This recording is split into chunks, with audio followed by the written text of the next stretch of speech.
নমস্কাৰ শুভ সন্ধ্যা মই শ্ৰী চক্ৰপাণী হাপকোটা মই শ্ৰী দীক্ষিতা গিমিৰে শ্ৰীমন্ত শংকৰদেৱ কলাক্ষেত্ৰৰ উদ্যোগত অসমৰ নৃগোষ্ঠীয় সাংস্কৃতিক সমন্বয় আৰু বিনিময় উপস্থিত থকা মোৰ অতিথিবৃন্দ বিশিষ্ট ব্যক্তিসকল আৰু মোৰ শ্ৰদ্ধাৰ শিক্ষাগুৰুসকল আৰু মোৰ মৰমৰ বন্ধু বান্ধৱীসকলৰ মোৰ নমস্কাৰ জ্ঞাপন জনালোঁ। যোগ শব্দ সংস্কৃতৰ যোগ ধাতুৰ পৰা আহিছে। যোগ হৈছে আত্মাৰ লগত পৰমাত্মাক সংযোগ কৰা।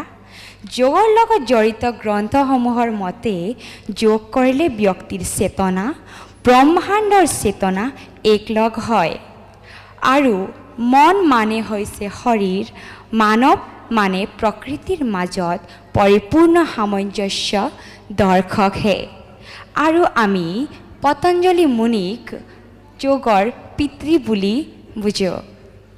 অসমৰ নৃগোষ্ঠীয় সাংস্কৃতিক সমন্বয় আৰু বিনিময় অভিযানৰ কৰ্মশালাত অংশগ্ৰহণ কৰা হাজং, মিচিং, গোৰ্খা আৰু চাহ জনগোষ্ঠীক যোগ গুৰুকুল অসমৰ দ্বাৰা প্ৰশিক্ষণ দিয়া প্ৰশিক্ষাৰ্থীসকলক যোগ প্ৰদৰ্শনৰ কাৰণে মঞ্চত আমন্ত্ৰণ জনালোঁ।